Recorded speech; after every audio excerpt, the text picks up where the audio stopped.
ദൃശ്യം 3യുടെ പൂജ ഇന്ന് ആരംഭിക്കുകയാണ്. ചിത്രീകരണം ഇന്ന് ആരംഭിക്കുകയാണ്. പൂജ ചടങ്ങുകൾക്ക് ശേഷമായിരിക്കും ചിത്രീകരണം നടക്കുക. അതിനുള്ള ഒരുക്കങ്ങളെല്ലാം തന്നെ ഇവിടെ പൂത്തോട്ടയിലെ SN ലോ കോളേജിൽ തുടങ്ങിയിട്ടുണ്ട്.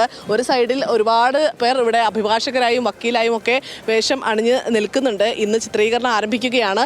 ഇന്ന് ശരിക്കും തൊടുപുഴയിലായിരുന്നു ചിത്രീകരണം ആരംഭിക്കേണ്ടിയിരുന്നത്. പക്ഷേ മോഹൻലാലിന് ഇന്ന് ഡൽഹിക്ക് പോകേണ്ടതുള്ളത് കൊണ്ട് തന്നെ കൊച്ചിയിലേക്ക് ചിത്രീകരണം മാറ്റിയതാണ്. പൂത്തോട്ടയിൽ വെച്ച് തുടങ്ങാമെന്ന് പെട്ടെന്ന് തീരുമാനിക്കുകയായിരുന്നു.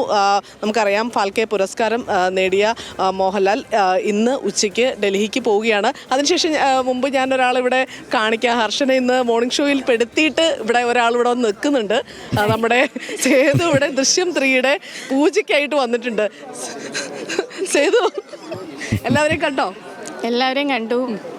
ഞങ്ങളുടെ ഇപ്പം ആൻ്റണി പെരുമ്പാവൂരിനോട് അദ്ദേഹത്തോട് സംസാരിച്ചപ്പോൾ വാർത്ത എപ്പോഴും കാണാറുണ്ട്, എപ്പോഴും നിൻ്റെ മുഖം കാണുന്നതെന്നൊക്കെ പറഞ്ഞപ്പോഴേ ഭയങ്കര സന്തോഷം. ഇനി ലാലേട്ടൻ വരാൻ വേണ്ടിയിട്ടുള്ളൊരു വെയിറ്റിങ്ങിലാണ്. അതാണ്, സേതു ലാലേട്ടൻ വരാനുള്ള വെയിറ്റിങ്ങിലാണ്. ഇവിടെ എല്ലാവരും മോഹൻലാൽ വരാനുള്ളൊരു കാത്തിരിപ്പിലാണ്.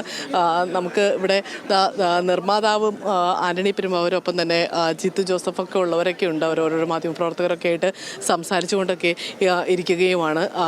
മോഹൻലാൽ അല്പസമയത്തിന് തന്നെ നമുക്കറിയാം ദൃശ്യം വലിയ വിജയമായിരുന്നു. ദൃശ്യം 3 വലിയ വിജയം, 2 വലിയ വിജയമായിരുന്നു. ദൃശ്യമിൻ്റെ ആദ്യ ഭാഗം വലിയ വിജയമായിരുന്നു.